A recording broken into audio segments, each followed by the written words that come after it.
ما شاء الله لا حول ولا قوة إلا بالله العلي العظيم وفوض أمري إلى الله إن الله بصير بالعباد السلام علیکم ورحمۃ اللہ وبرکاتہ۔ اللہ تبارک و تعالیٰ کا شکر ہے کہ میں کراچی سے تاج العلماء مولانا محمد نقی نجفی علی اللہ مقامہ کا پوتا علی احمد آپ کی خدمت میں سورہ مبارکہ عنکبوت کی آیات کے ساتھ حاضر خدمت ہوں۔ سورہ مبارکہ عنکبوت قرآن مجید کا 29 نمبر کا سورہ ہے۔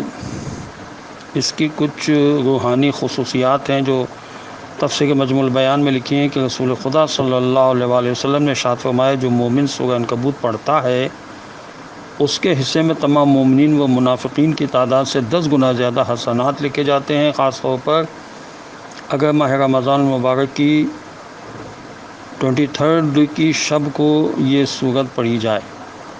اور تفسیر نور الثقلین میں لکھا ہے کہ حضرت امام جعفر صادق علیہ السلام سے روایت ہے کہ جو شخص 23 ماہ رمضان کی شب میں سورہ عنکبوت اور سورہ روم کی تلاوت کرے، قسم بخدا وہ جنت والوں میں سے ہوگا۔ میں اس سلسلے میں کسی کو مستثنا بھی نہیں کرتا اور اس بات سے بھی نہیں ڈرتا کہ اس قسم کے لیے خدا میرے اعمال میں کوئی گناہ لکھ دے۔ تفسیر نمونہ میں لکھا ہے کہ اصل میں سورہ عنکبوت کے مضامین ہی ایسے ہیں کہ ہر فکر و نظر والا اس کو پڑھ کر جنتی بن سکتا ہے۔ اب سورہ عنکبوت کی آیات میں پڑھ رہا ہوں اور تلاوت کر رہا ہوں اور اس کا مختصر ترجمہ اور مختصر تفسیر انشاءاللہ بیان کروں گا۔ اعوذ باللہ من الشیطان اللعین الرجیم، بسم اللہ الرحمن الرحیم۔ شروع کرتا ہوں اللہ کے نام کے ساتھ، مدد مانگتے ہوئے جو سب ہی کو فیض و فائدے پہنچانے والا، بے حد مسلسل رحم کرنے والا ہے۔ آیت نمبر 1، الف لام میم۔ الف لام میم اس کا ترجمہ ہے۔ بعض مفسرین نے لکھا کہ اس سورت کی ابتدائی 11 آیات مدینے میں اتری۔ ان مسلمانوں کے متعلق جو ابھی مکے ہی میں تھے، وہ اسلام قبول کرنے کا اظہار تو کرتے تھے مگر مکے سے مدینہ ہجرت کرنے کی تکلیف گوارا نہ کرتے تھے۔ مدینے والوں نے ان کو لکھا کہ تمہارا اسلام لانا خدا کو منظور نہیں ہے، اگر تم واقعی اسلام قبول کر چکے ہو تو مدینے آ جاؤ۔ آیت نمبر 2، احسب الناس ان يتركوا يقولوا آمنا وهم لا يفتنون۔ ترجمہ کیا لوگوں نے یہ سمجھ رکھا ہے کہ وہ بس اتنا سا کہنے پر کہ ہم ایمان لے آئے چھوڑ دیے جائیں گے اور ان کا مصائب اور اطاعت کے ذریعے امتحان نہ لیا جائے گا۔ امتحان لینا خدا کی سنت ہے۔ اہل ایمان کا امتحان لینا خدا کی سنت ہے جو ہمیشہ سے جاگی و ساگی ہے۔ خدا نے ارشاد فرمایا ہم نے پچھلی امتوں کا بھی امتحان لیا ہے۔ اگلی آیت نمبر 3،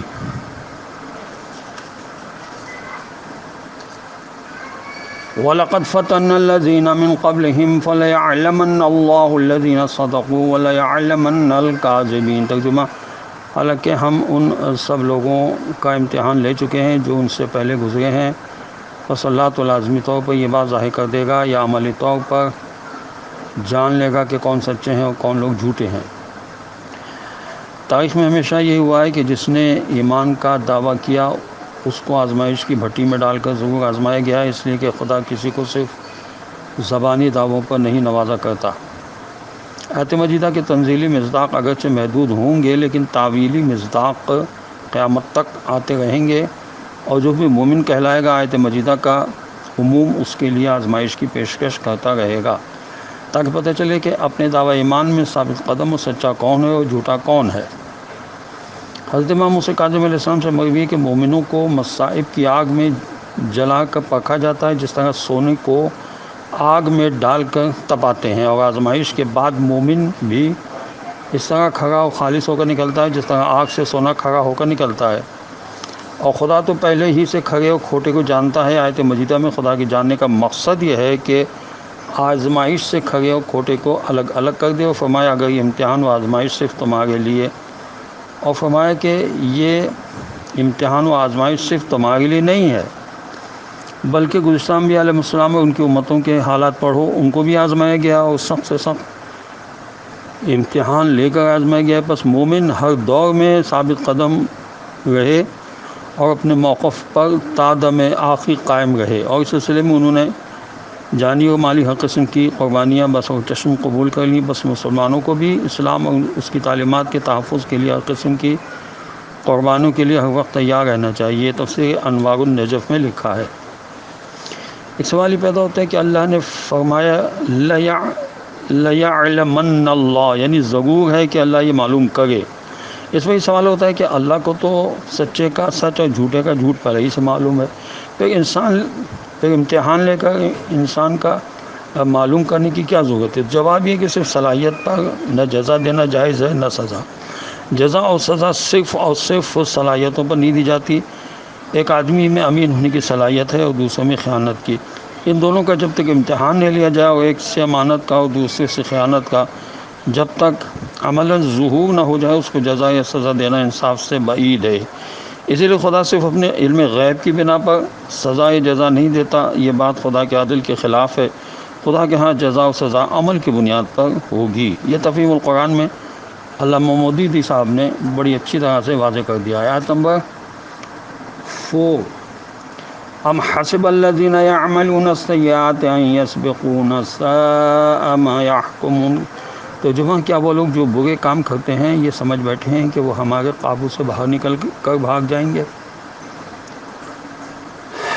کفار کو سخت تنبیہ کی جا رہی ہے کہ ان کے ظلم و ستم کی وجہ سے عذاب کا آنا ان پر فوراً نہیں اترا ہے، تو اس کا مطلب ہرگز ہی نہیں کہ خدا ان کو سزا دینے پر قادر نہیں ہے۔ خدا فرمایا کہ ان کا یہ احمقانہ خیال کتنا برا ہے، حالانکہ خدا کی دی ہوئی مہلت خدا کی طرف سے امتحان ہے۔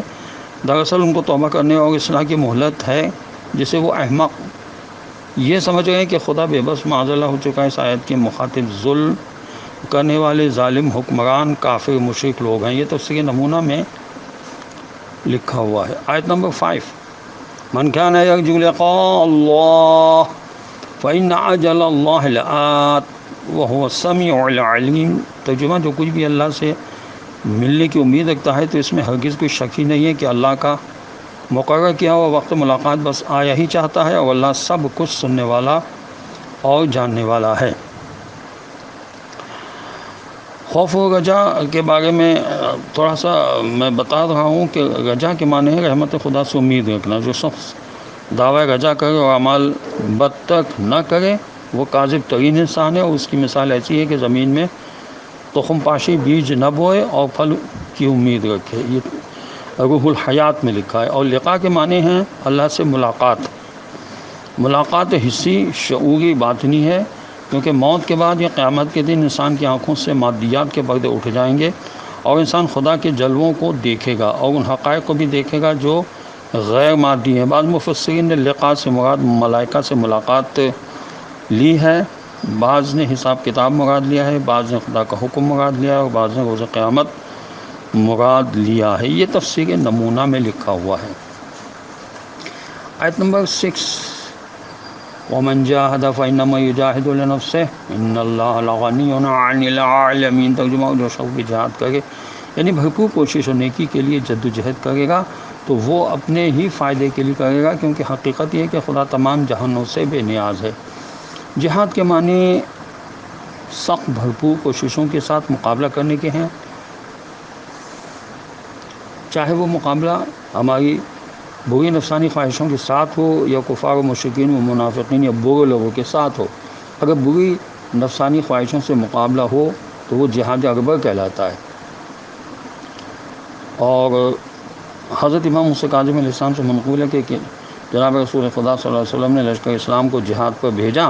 جب لشکر اس جہاد سے واپس آیا تو آپ صلی اللہ علیہ وسلم نے ارشاد فرمایا، مرحبا، تم لوگ جہاد اصغر بجا لائے، ابھی جہاد اکبر باقی ہے۔ لوگوں نے عرض کی، یا رسول اللہ صلی اللہ علیہ وسلم وہ جہاد اکبر کون سا ہے؟ تو رسول اللہ صلی اللہ علیہ وسلم نے ارشاد فرمایا، وہ جہاد اکبر جہاد بالنفس ہے۔ یہ روح الحیات میں لکھا ہوا ہے۔ آیت نمبر 7، والذین آمنوا وعملوا الصالحات لنکفرن عنہم سیئاتہم ولنجزینہم احسن الذی کانوا یعملون۔ ترجمہ، جو لوگ ابدی حقیقتوں کو دل سے مان کر ایمان لے آئیں گے اور پھر اچھے اچھے کام ہی کریں گے تو ہم یقیناً ان کی غلطیوں اور برائیوں کو ان سے دور کر دیں گے اور ان کو ان کے کاموں کا بہترین اچھا بدلہ عطا کریں گے۔ ایمان سے مراد ابدی حقیقتوں کو دل سے مان لینا ہوتا ہے، یعنی وہ حقائق جن کو ماننے کی دعوت خدا، رسول صلی اللہ علیہ وسلم و قرآن نے دی ہے، اور اعمال صالح سے مراد اللہ اور رسول خدا صلی اللہ علیہ وسلم کی ہدایت کے مطابق اعمال بجا لانا ہوتا ہے۔ دل و دماغ کے اعمال صالح یہ ہیں کہ آدمی کی فکر اور ارادے پاک اور درست ہوں۔ زبان کا عمل صالح یہ ہے کہ آدمی برائی کے لیے زبان نہ کھولے اور بات کرے، اور جو بات کرے وہ سچ، حق اور انصاف کی بات کرے۔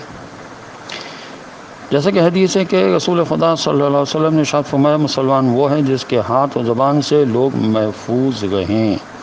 اور نہج البلاغہ میں امام علی علیہ السلام نے ارشاد فرمایا کہ مومن بری باتوں سے بچتا ہے، جب کوئی اچھی بات پاتا ہے تو اسے چھوڑتا نہیں، سوائے حق اور صحیح بات کے بولتا نہیں۔ آیت نمبر 8،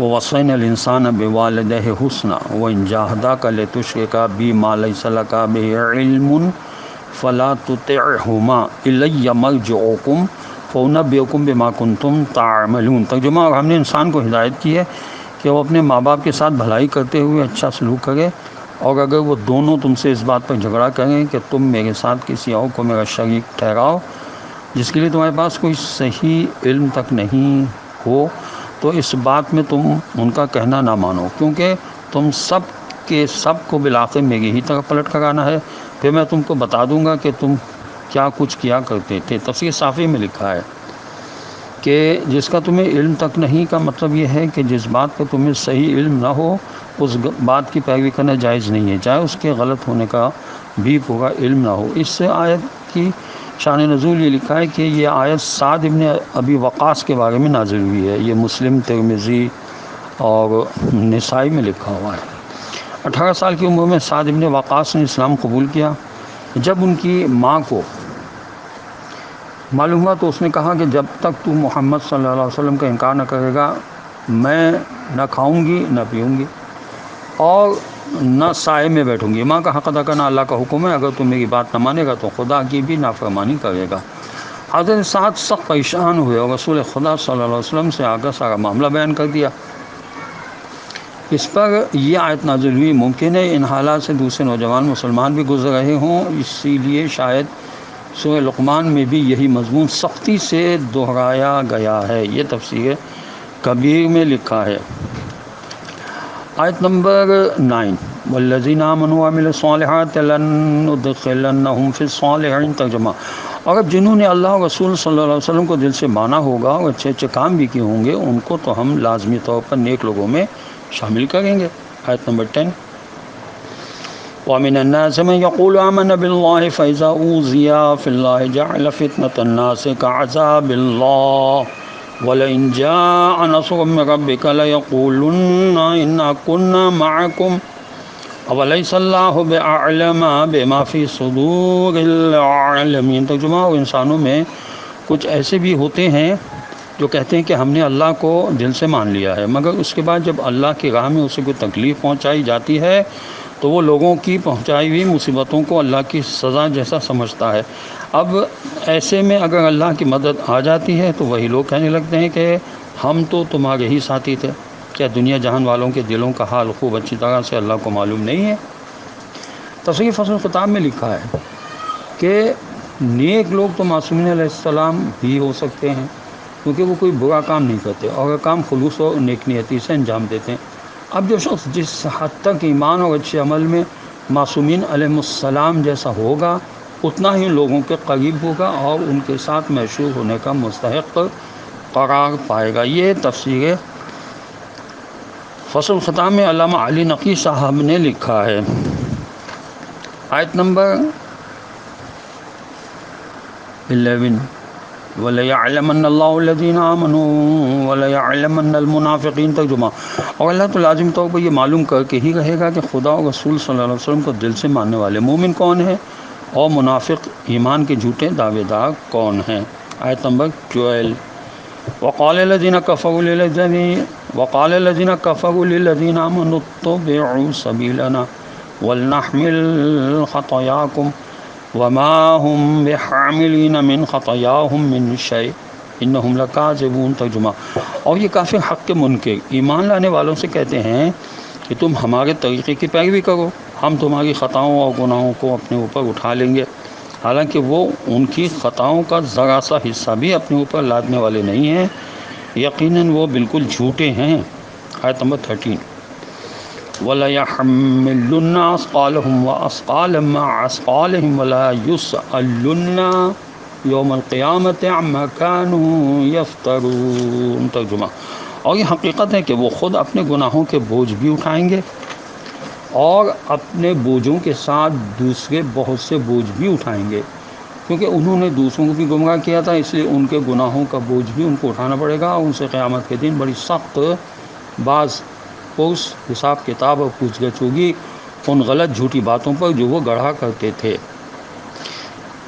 کافروں کے کہنے کا اصل مطلب یہ تھا کہ اول تو موت کے بعد کی زندگی اور حساب کتاب کے افسانے سب ڈھکوسلے ہیں. نمبر 2. لیکن اگر فرض کر لی جائے کہ مرنے کے بعد کوئی زندگی ہے اور حساب کتاب نام کی کوئی چیز ہے، تو ہم ذمہ لیتے ہیں کہ خدا کے سامنے تمہارا سارا عذاب و سزا ہم اپنی گردن پر لے لیں گے، لہٰذا اے نو مسلموں تم ہماری ذمہ داری لینے کی وجہ سے اسلام کو چھوڑ دو اور اپنے پرانے آبائی دین کی طرف واپس آ جاؤ. تو اس کا جواب یہ ہے کہ اول تو یہ ممکن ہی نہیں ہے کہ خدا کے سامنے کوئی شخص یہ بک سکے کہ میں فلاں کی ذمہ داری لیتا ہوں. نمبر 2. دوسرے یہ کہ خدا ایسا کرنے کی ہرگز اجازت دینے والا نہیں ہے، اس لیے کہ یہ بات خدا کے عدل کے خلاف ہے، کیونکہ ہر شخص اپنے کیے کا خود ذمہ دار ہے. نمبر 3. تیسرے یہ کہ جب کافروں کے سامنے دہکتی بھڑکتی چنگھاڑتی جہنم کی آگ آئے گی تو کس کی مجال ہوگی کہ وہ یہ کہہ سکے کہ میں فلاں کافر کا عذاب برداشت کرنے کو تیار ہوں، کیونکہ اس شخص نے میرے کہنے کی وجہ سے کفر اختیار کیا تھا. اس لیے اے خدا اسے جنت میں بھیج دیجیے اور میں اپنی اور اس کی سزا برداشت کر لوں گا. یہ تفہیم القرآن میں علامہ مودودی صاحب نے لکھا ہے. آیت نمبر 14. وَلَقَدْ أَرْسَلْنَا نُوحًا إِلَىٰ قَوْمِهِ فَلَبِثَ فِيهِمْ أَلْفَ سَنَةٍ إِلَّا 50 عَامًا فَأَخَذَهُمُ الطُّوفَانُ وَهُمْ ظَالِمُونَ. ترجمہ. اور ہم نے